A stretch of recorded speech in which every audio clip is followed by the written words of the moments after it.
Hello students, मैं इम्तियाज़ sir. पिछली class में हमने बताया था रियल नंबर वास्तविक संख्या के बारे में, और एक क्वेश्चन हम यहाँ पे एक टॉपिक पढ़े थे हम यहाँ पे कि यूक्लिड्स डिवीज़न एल्गोरिथम के बारे में जाने थे। और जानने के बाद एक क्वेश्चन यहाँ से एचसीएफ फाइंड किए थे, एक क्वेश्चन भी बनाए थे। जो हमारा पहला नंबर क्वेश्चन था, निम्नलिखित संख्याओं का एचसीएफ ज्ञात करने के लिए यूक्लिड विभाजन एल्गोरिथम का प्रयोग कीजिए। और इंग्लिश मीडियम वाले के लिए, सीबीएसई वाले के लिए हम क्वेश्चन फिर से बोल दें, use Euclid's division algorithm to find the HCF of.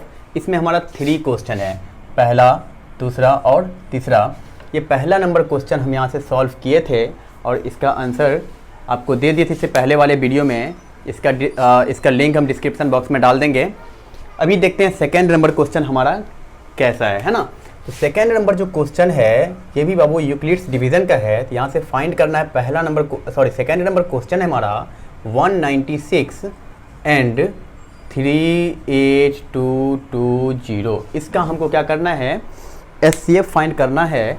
तो एचसीएफ फाइंड करने के लिए हमको बोल रहा है कि यूक्लिड विभाजन एल्गोरिथम का प्रयोग कीजिए। तो यूक्लिड विभाजन एल्गोरिथम का प्रयोग करेंगे, यहाँ लिखेंगे अप्लाई यूक्लिड्स डिवीज़न एल्गोरिथम और यहाँ देखते हैं कि ये हमारा क्या बोले थे, जिसमें ये दोनों नंबर में जो हमारा बड़ा होगा वही हमारा एक हमारे पास रूल था कि a equal to b q plus r, जहाँ पे a जो है हमारा, ये a और ये b दोनों नंबर हमको दिया होता है। तो ये जो एक्चुअल में नंबर है ये दोनों, ये हमारा एक a है और एक हमारा b है, और ये जो q और r है ये होल नंबर हम यहाँ से फाइंड करेंगे। तो देखते हैं, ये इसमें चेक करना है कि दोनों में बड़ा कौन सा है। जो हमारा बड़ा है वही हमारा a है। तो बड़ा इसमें कौन सा है, तो देखते हैं 38220 हमारा बड़ा है कितने से, 196 से। डैट मीन्स ये जो हमारा 38220 है यही हमारा a है, और ये जो हमारा 196 है ये हमारा b है। तो इसको जब हम अप्लाई यूक्लिड्स डिवीज़न एल्गोरिथम करेंगे तो एक्चुअल में ये 38220 को हम a मानेंगे और b के जगह पे लिखेंगे 196। और ये जो हमारा q और r है इसके जगह पे हम कोई होल नंबर ऐसे लिखेंगे कि 196 से 38220 में जब हम डिवाइड करेंगे तो देखेंगे कि ये 196, ये जो हमारा डिवाइड करेंगे तो ये जो सबसे हाईएस्ट, जो हमारा लास्ट टाइम जो हमारा डिविजिबल होगा उसको यहाँ पे लिखेंगे। तो आप लोग मल्टीप्लाई कीजिएगा, जब 195 से मल्टीप्लाई कीजिएगा तो ये सीधा 38220 आ जाएगा। हो सकता था कि 38220 यहाँ ना होकर के 225 होता, तो हम यहाँ पे प्लस में यहाँ 5 लिखते हैं, 1 होता तो यहाँ पे 1 लिखते हैं, क्योंकि जो हमारा मल्टीप्लाई करने के बाद बच जाता उसको हम यहाँ पे लिखते हैं। यदि यहाँ पे चूँकि हमारा बचा ही नहीं, जब 196 और 195 को मल्टीप्लाई करते हैं तो हमारा 38220 आ जाता है। डैट मीन्स ये r के जगह पे क्या होगा, वहाँ पे 0 हो जाएगा। अब समझिएगा, ये हमारा रिमाइंडर है, थोड़ा ध्यान दीजिएगा।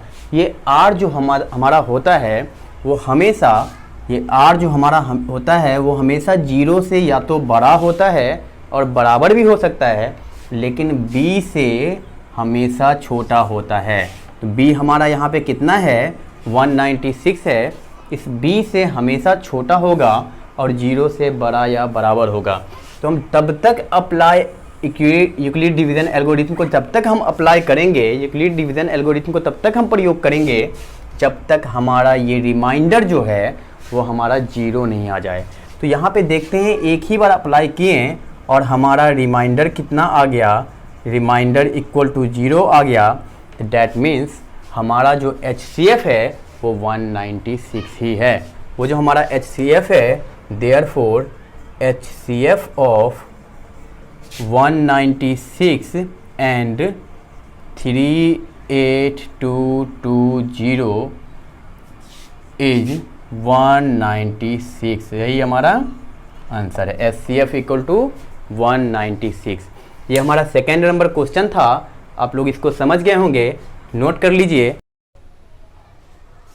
हाँ तो बच्चों, हम अभी सेकेंड नंबर क्वेश्चन बताए हैं। अब थर्ड नंबर क्वेश्चन देखते हैं। थर्ड नंबर क्वेश्चन हमारा है 867 एंड 255 का यूक्लिड विभाजन एल्गोरिथम करके प्रयोग करके HCF को फाइंड करना है। तो देखते हैं। अभी हम एक डेफिनेशन बोले हैं कि A इक्वल टू हमारा क्या होता है, BQ प्लस R। इसको तो भूलना ही नहीं है, इसको तो ऐसे याद कर लीजिए कि एकदम सपने में भी अब इसको याद आना चाहिए हमारा, है ना। चलिए देखते हैं। तो हमारा थर्ड नंबर क्वेश्चन है 867 एंड 255। देखिए दोनों में देखेंगे, ये जो हमारा A और B है ना, यही हमारा दोनों नंबर दिया हुआ है। एक ठो A होगा और एक ठो B होगा। तो इसमें से A और B है कौन? तो जो बड़ा का है वो A और जो छोटका है वो B। तो बड़ा कौन सा है? तो 867 बड़ा। चेक कर लेते हैं। तो 867 जो बड़ा है कितना से? तो 255 से। तो 255 से बड़ा हो गया तो ये A और ये A हो गया, B हो गया। अब क्या करेंगे? यहाँ पे अप्लाई करेंगे। किसको अप्लाई करेंगे? तो apply Euclid's division algorithm. Division algorithm क्या होता है? A equal to BQ plus R। तो A हमारा 867 इक्वल टू B, तो B कितना था? 255। अब हम बात करते हैं ये Q और R, हम भी बात किए थे ना, इससे पहले वाले क्वेश्चन में भी बात किए थे कि होल नंबर है। डेफिनेशन में भी बताया था कि होल नंबर है। तो होल नंबर 255 को जब 3 से मल्टीप्लाई करेंगे तो 765 आ जाता है। कितना आता है? 765 आता है। तो इसका मतलब है कि जब इसमें कितना आता है, जब 255 को 3 से मल्टीप्लाई करने पे आता है 765। तो बताइए, ये तो हो गया 765, इसको लाना है 867 के बराबर में। तो इसमें कितना ऐड करना पड़ेगा? तो 102 ऐड करना पड़ेगा। अब देखिए ये हमारा क्या है? R है। R मतलब रिमाइंडर, रिमाइंडर मतलब शेष। शेष जब तक 0 नहीं आ जाए तब तक हमको यही अप्लाई करना है।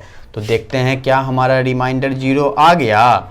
नहीं आया ना। तो रिमाइंडर नॉट इक्वल टू 0। तो देखिएगा रिमाइंडर नॉट इक्वल टू 0। तो अब हम क्या करेंगे? यहाँ पे फिर से अगेन अप्लाई करेंगे यूक्लिड्स डिवीजन एल्गोरिथम को। अब क्या करें? अब देखते हैं ये B में है और R में कौन सा बड़ा है। तो 255 हमारा बड़ा है, तो 255 हमारा हो गया A और B के जगह पर लिखेंगे 102। अब देखते हैं कितना मल्टीप्लाई करें। तो 102 में मल्टीप्लाई करेंगे 2 से तो 204 होता है। 3 से करेंगे तो 309 हो जाएगा, 306 हो जाएगा। तो इसका मतलब इससे ज़्यादा हो जाएगा, तो 2 ही से मल्टीप्लाई करेंगे। अब देखिए बचता कितना है? 204 और 255 में से 204 घटा देंगे तो बच रहा है 51। अब देखिए ये तो हमारा R कितना आ गया? 51। रिमाइंडर 0 आया? नहीं आया ना। तो यहाँ पे लिखेंगे रिमाइंडर नॉट इक्वल टू 0। अब क्या करेंगे? Again apply Euclid's division algorithm. अब इस दोनों में देखेंगे कि बड़ा कौन? तो B ही हमारा हमेशा बड़ा रहेगा। तो 102 इक्वल टू ये वाला R कितना है हमारा? 51। अब कितना से मल्टीप्लाई करेंगे? तो 102 या 102 से कम आ जाए, 2 से मल्टीप्लाई करेंगे तो 102 ही आ गया। 51 2 ज़ा 102। तो इसमें कितना ऐड करेंगे तो 102 के बराबर रहेगा, तो 0। अब बताइए रिमाइंडर हमारा कितना आ गया? रिमाइंडर हमारा आ गया 0। तो तब तक इसको अप्लाई करेंगे यूक्लिड्स डिवीजन एल्गोरिथम को, तब तक हमारा रिमाइंडर 0 नहीं आ जाता है। अब अगर 0 आ गया तो बताइए कि HCF कितना? Therefore HCF of 867 and 255 is 51। यही हमारा कितना हो गया?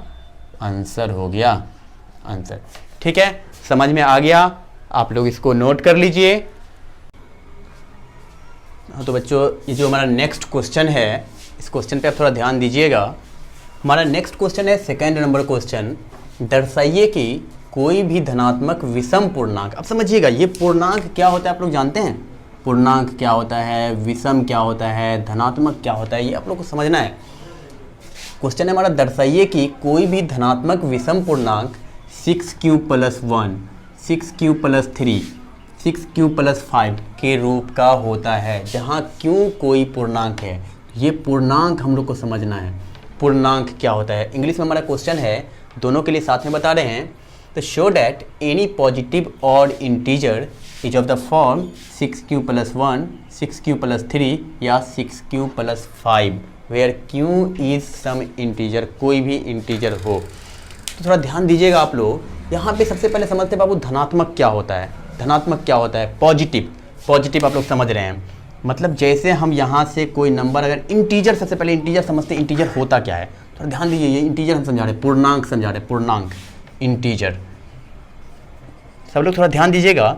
इंटीजर जो हमारा होता है वो -∞ से लेकर के -2, -1, 0, 1, 2 ... +∞ तक होता है। अब ये हम बीच में -2, -1, 0, 1, 2 क्यों लिखे हैं? हम एक बार जब हम रियल नंबर पढ़ाना शुरू किए थे तो पिछले क्लास में हम रियल नंबर के बारे में बात किए थे, वास्तविक संख्या के बारे में बात किए थे। वहाँ पे क्या बोले थे कि -∞ से ∞ तक होता है। वहाँ भी इस तरह लिखे थे, लेकिन वहाँ पे हम एक चीज़ क्लियर किए थे कि 0 से 1 के बीच में भी बहुत सारा नंबर है, वो भी नंबर हमारा रियल है। लेकिन इंटीजर की अगर बात करें, पूर्णांक की अगर हम बात करें, इंटीजर को ही हिंदी में पूर्णांक बोलते हैं, तो अगर हम पूर्णांक की बात करेंगे तो ये जो हमारा 0 और 1 के बीच में जो हमारा नंबर होगा, जो हमारा पॉइंट में नंबर होगा, वो कोई भी नंबर हमारा इंटीजर नहीं होगा। मतलब इंटीजर की जब भी बात करेंगे तो ये हमारा पूरी जो संख्या होती है, जो भी पूरा संख्या है, जैसे 0, 1, 2, 3, यहाँ ... ∞ तक, यहाँ आ जाए तो -1, -2, ... -3, यहाँ -∞ तक।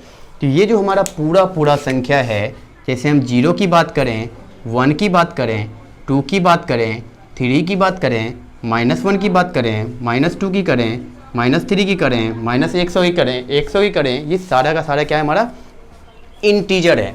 तो इंटीजर से एक चीज़ तो क्लियर हो गया कि हमारा पॉइंट नहीं होता है। मतलब पूर्णांक की जब भी बात करेंगे तो ये जो -1 और 0 के बीच में नंबर है वो हमारा इंटीजर नहीं है।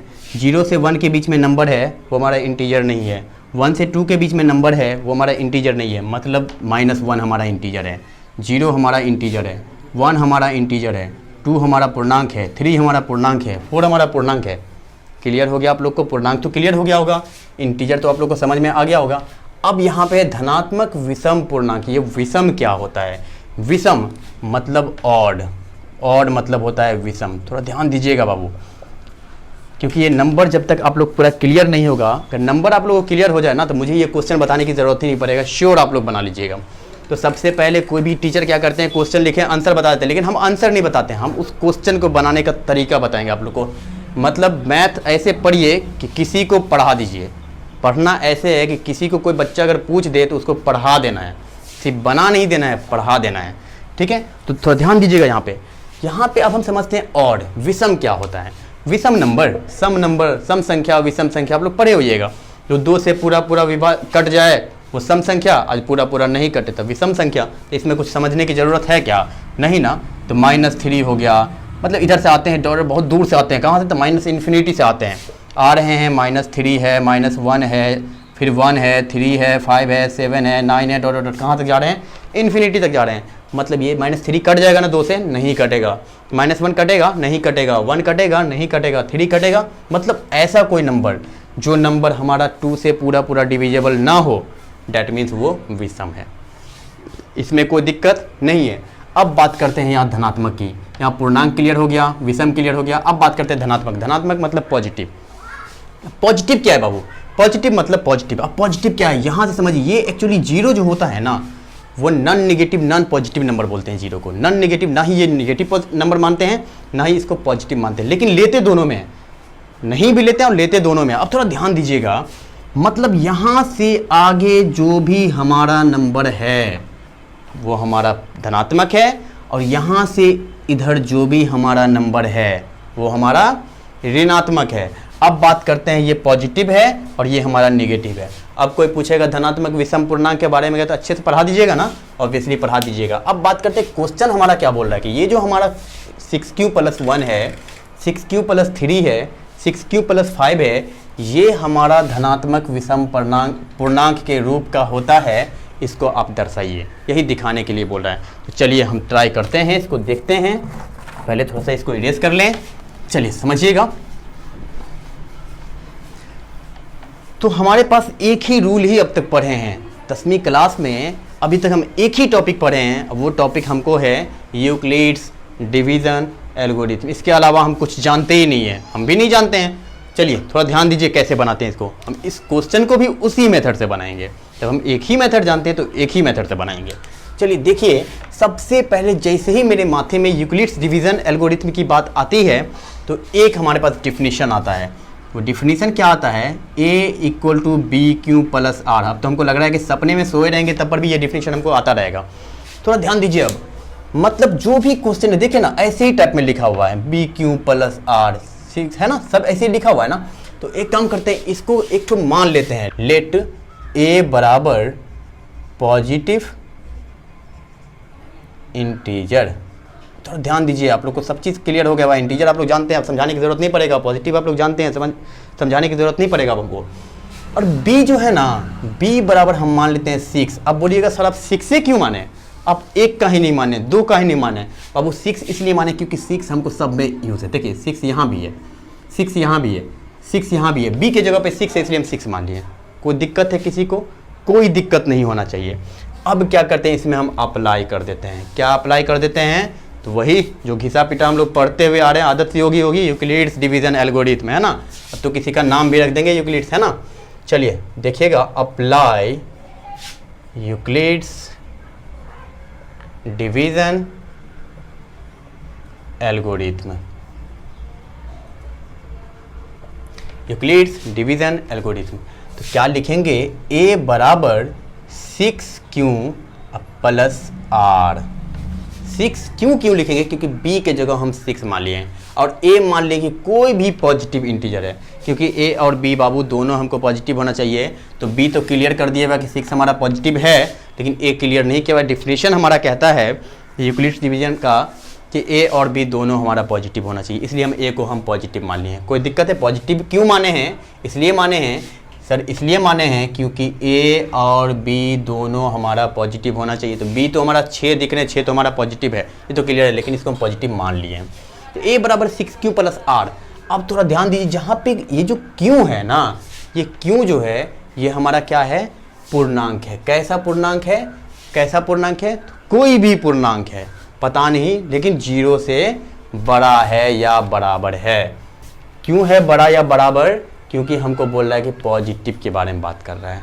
समझ में आ रहा है आप लोग को, पॉजिटिव के बारे में बात कर रहा है। तो अब थोड़ा ध्यान दीजिए, जहाँ पे R कैसा है, R जो है हमको वो 0 से बड़ा है या बराबर है, लेकिन B से छोटा है। तो B हमारा कितना, 6 से छोटा है। कोई दिक्कत है? तो 6 से छोटा का मतलब कैसा हो गया, ऐसा होगा क्या, R = 0 हो सकता है, 1 हो सकता है, 2 हो सकता है, 3 हो सकता है, 4 हो सकता है, 5 हो सकता है। 6 होगा क्या, नहीं होगा, क्योंकि 6 से छोटा है। तो 6 से छोटा है तो 5.9999 वो भी तो 6 से छोटा है, लेकिन वो इंटीजर नहीं है, इसलिए इसको नहीं लेंगे 5 तक। कोई दिक्कत है? तो क्या हम इसको थोड़ा एक्सप्लेन कर सकते हैं, ये जो है ये डेफिनेशन, इसको हम थोड़ा एक्सपेंड कर सकते हैं। एक जगह पे R की जगह 0 लिख के, 1 लिख के, 2 लिख के, 3 लिख के, 4 लिख के, 5 लिख करके कर दें।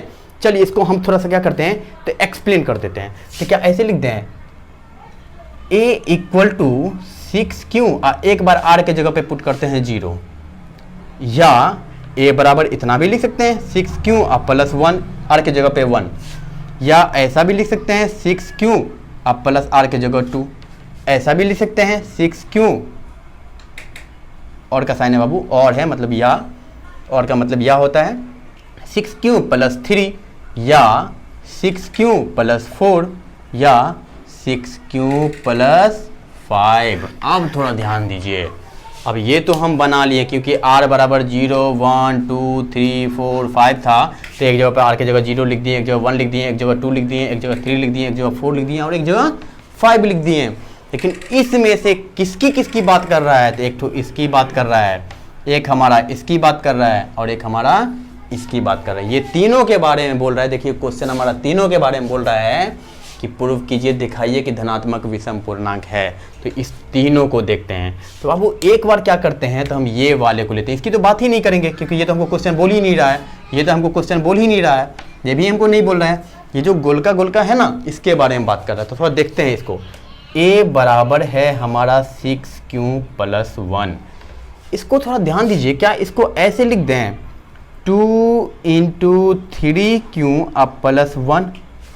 देखिए ना, 2 को 3 से मल्टीप्लाई करेंगे तो 6, तो 6q + 1। कोई दिक्कत है? कोई दिक्कत नहीं है। तो इसको ऐसे भी लिख सकते हैं क्या, 2 और इसको मान लेते हैं C1 मान लेते हैं। ये वाला जो है इसको मान लेते हैं C1, अपने मन से मान लेते हैं, कोई दिक्कत? C1 मान लेते हैं, जहाँ पे C1 कोई इंटीजर है। क्यों हमारा इंटीजर है? कोई भी इंटीजर है। देखिए ना, क्वेश्चन बोल रहा है क्यों is some integer, any integer. तो एनी इंटीजर है तो 3 से गुना कर देंगे तो भी तो इंटीजर ना होगा। तो C1 भी हम इंटीजर है मान लिए, कोई दिक्कत? मल्टीप्लाई करके कुछ ना कुछ इंटीजर आ जाएगा। और इसके बाद लिख देते हैं +1। कोई दिक्कत है? नहीं है, जहाँ पे C1 क्या है? इंटीजर है। अब बात करते हैं a बराबर ये वाले का, ये गोलका वाला का। ये कितना है? तो 6q + 3। तो इसको ऐसे लिख दें 2 × 3q, ऐसे लिखते हैं। 2 कॉमन ले लेते हैं और लिख देते हैं 3q + 1 अब देखिए, 2 को 3q से मल्टीप्लाई करेंगे तो 6q, और 2 को 1 से मल्टीप्लाई करेंगे तो 2, और 1 जोड़ देंगे तो 3। हो तो गया, इतना ही तो है। अब इसको क्या करते हैं, ये जो है ना पूरा ब्रैकेट में, ये जो पूरा ब्रैकेट में है, इसको मान लेते हैं C2। तो ऐसे लिख दें 2C2 + 1। C2 क्या है? एनी इंटीजर है। कोई दिक्कत है? C2 हमारा एनी इंटीजर है, C1 हमारा एनी इंटीजर, C2 हमारा एनी इंटीजर। अब एक ठो और है हमारे पास गोलका वाला बचा हुआ, तो इसको भी लिखते हैं a बराबर 6q + 5। इसको ऐसे लिख दें, 2 ले लेते हैं कॉमन, इसको लिखते हैं 3q + 2, और यहाँ पे लिखते हैं +1। अब देखिए, 2 को 3q से मल्टीप्लाई किए 6q, 2 को 2 से मल्टीप्लाई किए 4, और 1 जोड़ दिए तो 5 हो गया ना। चलिए अब इसको देखिए, ये वाला जो है ये ब्रैकेट में, इसको भी क्या करते, कुछ मानिए लेते हैं, वरना तो मार हो जाएगा ना। इसको माने हैं, इसको माने, इसको नहीं मानेंगे तो थोड़ा ये हो जाएगा, गलती हो जाएगा ना। तो मान लेते हैं, तो 2C3, इसके साथ धोखा नहीं करना है, इसको ही मान लिए। C1 हमारा इंटीजर, C2 हमारा इंटीजर, C3 हमारा इंटीजर। अब बताइए, इंटीजर में 2 से मल्टीप्लाई करेंगे तो कैसा देगा? इवन नंबर देगा, और देगा इवन देगा, सम संख्या देगा। कोई भी हो, C1 हमारा 1 रहेगा तब पर भी सम संख्या देगा, क्योंकि 2 से मल्टीप्लाई करके। 2 रहेगा तो भी 4 हो जाएगा, 3 रहेगा तो भी 6 हो जाएगा, 4 रहेगा 8 हो जाएगा, 5 रहेगा 10 हो जाएगा, मतलब कि सम संख्या देगा। अब उस सम संख्या में जो 1 जोड़ेंगे तो कैसा देगा? विषम में ना बन जाएगा। समझ में आ रहा है कि नहीं? विषम बन जाएगा। अब थोड़ा ध्यान दीजिए यहाँ पे, इसका मतलब है कि जो भी हमारा a का इक्वेशन आ रहा है, इस तरह के केस में आ रहा है। तो क्या लिख सकते हैं यहाँ पे, चूंकि a बराबर 2c + 1, a जो है हमारा 2c + 1 के फॉर्म में है, a बराबर 2c + 1 के फॉर्म में है। तो अब c कहाँ पे है? c कितना है? वेयर c = एनी इंटीजर, कोई भी पूर्णांक है। अब c कोई भी पूर्णांक है, तो आप बताइए, जब ये c कोई पूर्णांक, इसमें 2 से मल्टीप्लाई करेंगे तो इवन नंबर, और उसमें 1 जोड़ देंगे तो ऑड नंबर। तो चाहे ये नंबर हो, ये नंबर हो, चाहे ये नंबर हो, तीनों का तीनों क्या होगा? ऑड नंबर होगा। देयरफॉर 6q + 1 या 6q + 3 या 6q + 5 are not divisible. Exactly divisible लिख लीजिए तो ज़्यादा अच्छा रहेगा। Exactly divisible